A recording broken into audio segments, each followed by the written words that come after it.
All right, everyone. Assalamu alaikum wa rahmatullahi wa barakatuh. A'udhu billahi as-sami' al-alim min ash-shaytan ar-rajim. Bismillahir rahmanir rahim. Alhamdulillahi rabbil alameen. Wa la 'udwana illa 'ala adh-dhalimin. Wal 'aqibatu lil muttaqin. Allahumma salli wa sallim wa barik ala 'abdika wa rasulika Muhammadin sallallahu alayhi wa sallam wa ala alihi wa sahbihi wa sallam tasliman kathira. So, inshallah ta'ala, tonight I wanted to reflect on something that's very personal, and I think, inshallah ta'ala, for anyone who has lost someone that's beloved to them, they can hopefully relate to this particular reflection. One of the beautiful things about the way that Allah allows us to stay connected to those that we love is that Allah subhanahu wa ta'ala allows us to be an extension of their lives through the ability to do good deeds on their behalf. And that's something, subhanAllah, that, you know, if you think about the mercy of Allah subhanahu wa ta'ala, particularly when a person feels utterly hopeless as they're burying their loved ones, the hopelessness on the other side, or the lack of ability to do good anymore as a person has moved on to the next stage of their existence, is also something to take into consideration. And so while we have lost a loved one, they have lost an opportunity to do good anymore. And as we know, I believe it's a saying of Ali radiallahu ta'ala anhu that this life is all amal and no hisab. It's all action and no accountability. And then as soon as you pass on to the next stage of life, the next stage of your existence, it's all hisab and no amal. It's all accountability and no action. And so, you know, if you think about the idea that every single person that passes away that would wish that they could just have one more opportunity to do one more good deed. A person would wish they could come back and do just 2 rak'ahs. A person would wish they could come back and give just, you know, $2 in charity. A person would wish they could come back and they can reconcile with those that they did not reconcile with. But all of these good deeds that the person can no longer do, and how valuable each one of those good deeds is. And subhanAllah, the fact that when a person passes away, that is it. There will never be an opportunity to do amal again, to do a good deed again. At that point, it is all accountability. May Allah subhanahu wa ta'ala grant us all husn al-khitam, grant us a good ending, and allow our accounting to be easy, to be amongst those that are entered into paradise without any form of adab or any form of hisab, without being asked and without being punished in any way whatsoever. Allahumma ameen.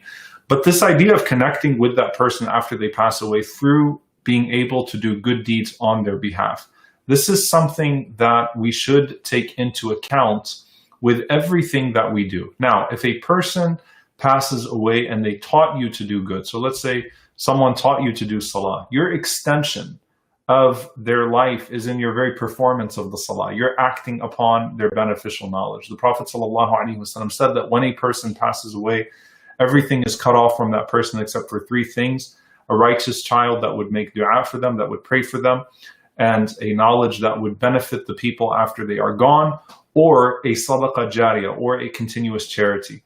And, you know, if you think about, you know, just the act of making dua for the person, for our brother or sister when we're putting them away, or when we are burying them and bidding them farewell from this life, you know, how precious are those du'as to that person after they have passed away? And how beneficial is that knowledge that they have passed on to people, especially if they've taught someone how to pray, taught someone how to read Quran, taught someone to do some sort of good, benefited someone in some way. And a charity that continues to give them the good deeds, those that they might not even be aware of. And that's all that a person has. And the Prophet ﷺ essentially encouraged us to continue their lives by extending those good deeds, by doing those good deeds on their behalf. And this is a way that we can stay connected to our loved ones long after they have passed away, to be their last good deed, to be their connection to this world in a way that still benefits them in the hereafter. And I always think about this, you know, imagine if the dead could speak to us. What would they say to us? Would they say cry louder? Would they say, you know, mourn a little more? Would they say be a little bit more heartbroken? Would they say stay home longer, grieve longer? No, they would ask of us to do more for them, or to extend the good that they hoped to leave in this world so that it could benefit them in the hereafter.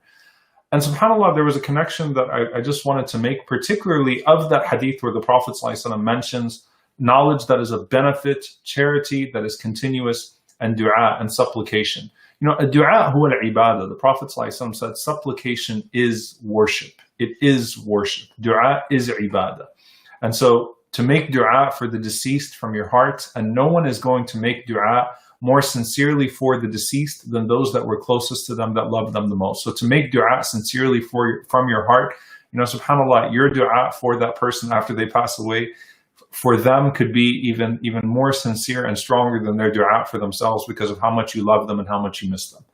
And so ad-du'a huwa al-ibadah, supplication is that. But then I was thinking about, knowledge that is of benefit and sadaqah jariyah and continuous charity. And I was thinking about that hadith where the Prophet ﷺ says that there is no envy except for two scenarios. There's no hasad except for in two situations, He said, sallallahu alaihi wasallam, a person whom Allah gave knowledge to and they spread it, or a person who Allah gave money to and they spend it in good, they spend it in charity. So that envy is not that you hate that person, or that you want them to lose their knowledge, or to be hated for their knowledge, or to be exposed or shamed. No, that envy is a positive envy, and that you envy good things in a good way. You wish that you too could learn so that you could spread knowledge, beneficial knowledge. And that envy of the person who has wealth is not because of the cars that they own or the homes that they own or anything else. It's that you want to be in a position where you can enable others, where you could give and you could give charity the way that that person is giving charity. And so you're envying the good deed in a good way, and in a way that you wish good for your brother or sister, but you too wish to be in that situation.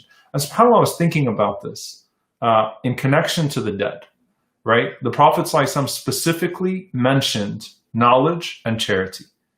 And those are things that a person could envy in this life for a good reason, because they wish they could have more knowledge to spread and more money to spend in good, to spend in charity.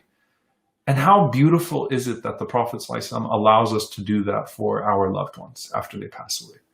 That Allah subhanahu wa ta'ala gives us a way to do that for them. How much they would wish to be able to spend one more dollar for the sake of Allah subhanahu wa ta'ala in doing some sort of charitable act. How much they would wish to spread one more element of ilm or da'wah or whatever it may be. And Allah subhanahu wa ta'ala allows us to do that on their behalf. How beautiful is that we have that connection to them. And that, that is just so crucial, because the Prophet ﷺ mentioned, and this is a hadith that should really send shivers down the spine of a person who lost someone that's beloved to them.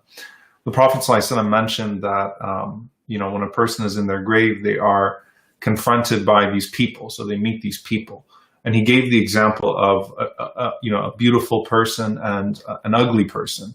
The beautiful person, the Prophet ﷺ said that a person comes that is beautiful, and when the deceased one sees that beautiful person, they say, "Who is this? Who are you?"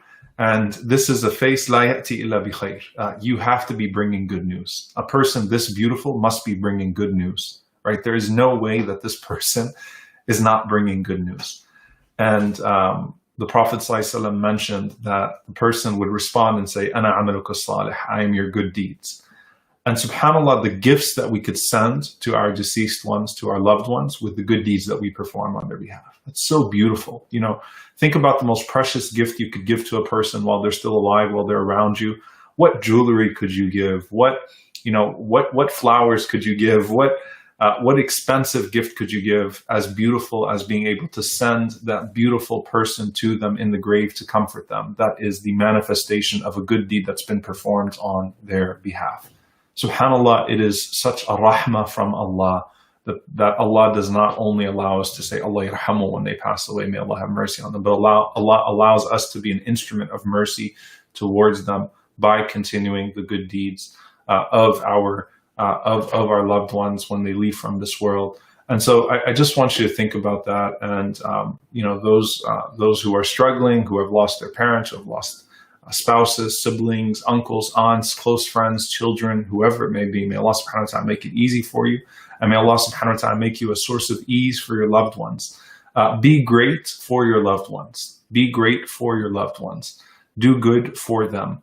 And of course, Allah subhanahu wa ta'ala in His infinite mercy is not just going to allow you to do good on behalf of someone you love and not have a share of that good yourself.